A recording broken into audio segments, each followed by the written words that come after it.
Hi, I'm Kristin Omdahl and welcome back to my studio. In this video, I want to show you some tips and tricks for getting started making one of the projects from my brand new book, 24 Crochet Hats, Interesting Techniques and Inclusive Sizing for Men, Women, Children, and Babies. Let's get started. This is the Reina side-to-side ribbed hat. This is a very easy project, perfect for a beginner. You work the hat flat and seam it together at the end. One of my favorite textures in crochet hats is alternating rows of half double crochet and rows of single crochet, all worked in the back loop only. Both sides are beautiful and textured. I have made this hat many times for gifts. On the smaller sizes, I often add a floral motif as ear flaps for a whimsical fairy-like effect. You will need size H8 or 5mm crochet hook and number 4 worsted weight yarn. These two hats are shown in my number 4 worsted weight cotton yarn called Be So Tender. If you are new to crochet, making a hat flat in rows and turning it into a tube and sewing it together is a super easy way to get started making hats. We're going to start by tying our yarn to our crochet hook. You can use a square knot, a slip knot, it does not matter. And row 1 is foundation single crochet. Foundation single crochet starts with a chain 2, which counts as our first stitch, and then we're going to work a foundation single crochet into the second chain from our hook. That is our working loop, so then we count back 1 and 2. Insert your hook in that specified chain, yarn over, pull up a loop, yarn over, pull through 1 loop on your hook, yarn over, pull through 2 loops on your hook. That yarn over, pull through 1 loop on your hook created this vertical bar right here, and that's where we're going to work our next stitch. Insert your hook into that vertical bar, yarn over, pull up a loop, yarn over, pull through 1 loop on your hook. That's the loop we're going to work our next stitch in, just so you know, and yarn over, pull through 2 loops on your hook. Each one of these foundation single crochets is its own stitch, and when you're looking at the pattern, which comes in 4 sizes, you'll want to refer to the pattern to see how many stitches you need for row 1. That is determined by which size hat you are making. This is what your work should look like at the end of row 1. Keep in mind that the number of stitches you have might be different if you're making a different size. Row 2 begins with a chain 2 that counts as our first half double crochet.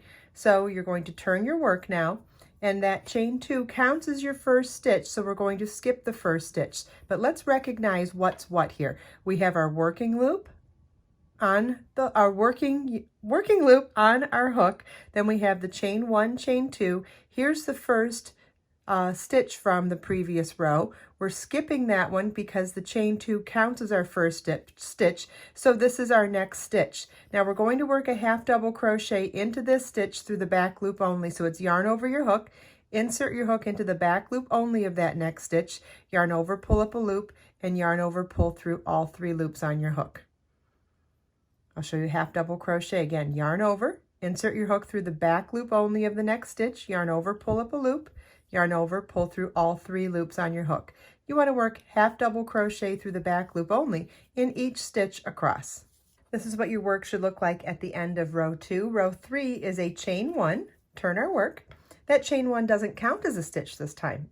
So we're going to work a single crochet through the back loop only in the first stitch and in each stitch across. But let me explain the anatomy of this section first, because I think as a beginner, sometimes the hardest thing to recognize is what's a stitch and really what's what. So this is our working loop. That's the chain 1 we just made, and that's the first stitch. So we're going to work a single crochet through the back loop only of that stitch, insert your hook into the back loop only, yarn over, pull up a loop, yarn over, pull through 2. Single crochet through the back loop only is inserting your hook into the next stitch through the back loop only, yarn over, pull up a loop, yarn over, pull through 2. And you want to repeat this all the way across for row 3. And I want to show you what to recognize on the last stitch of this row. So you recall the first stitch of the last row, row 2, was a chain 2 that counted as a half double crochet. So when we work single crochet through the back loop only in each stitch across in row 3, we actually have to work into that chain 2 for our last stitch. So here's that chain 2 that counted as our first stitch, at the beginning of row 2. For row 3, we have to work a single crochet through the back loop only into it. You can do this in a number of ways. Ultimately, you're not going to be doing a back loop only. You're going to just be doing a single crochet. You could work it into the second chain or the top chain of the chain 2 here, or you could just work it in the space in between that chain and the last stitch. Whichever way you decide to do, I suggest that you just stay consistent for your whole project, and that will show you a unified texture in your stitch pattern.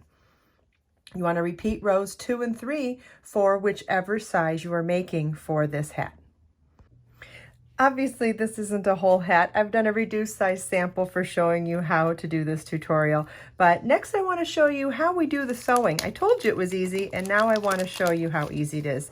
So we're going to fasten off our yarn, leaving a nice long tail for being able to use it for sewing, then thread our yarn onto one of those yarn needles. So we'll make our tail nice and long, cut it, fasten off the yarn. Okay, and now with that tail, going to thread it onto a yarn needle. If you're having trouble threading it onto the yarn needle, you can always use one of these needle threaders. And so the yarn gets hooked into the needle threader and then simply pulled through the yarn needle. The other side here, this will work with sewing thread and little sewing needles as well. Okay, so pretend like this is much bigger for a hat, and you're going to fold each side to the center to create a tube. Now that we have a tube, you're going to sew up the first row to the last row, working little bits at a time. We're going about 1 to 2 stitches at a time, and we'll go in and out on the left side and then in and out on the right side, trying to line up our stitches as we go.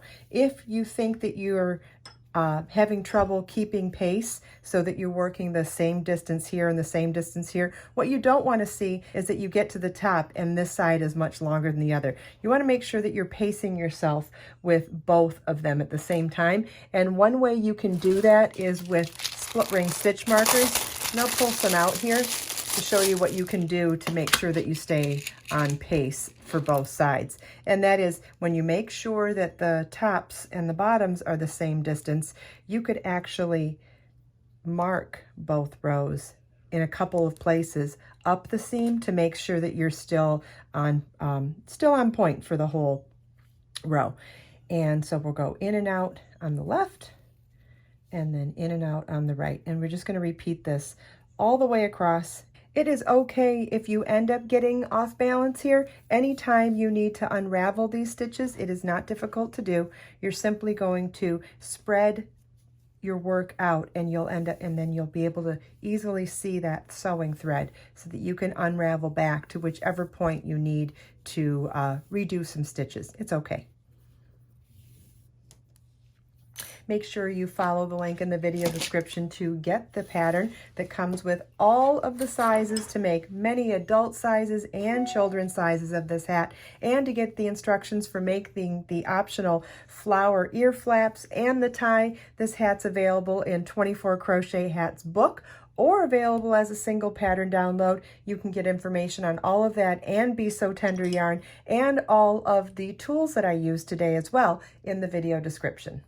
I hope you enjoyed this video. If you have any questions at all, please leave them for me in the comments. And everything we talked about today is linked in the video description below. Let us make time to create, share, and inspire today and every day. I'll see you in the next video.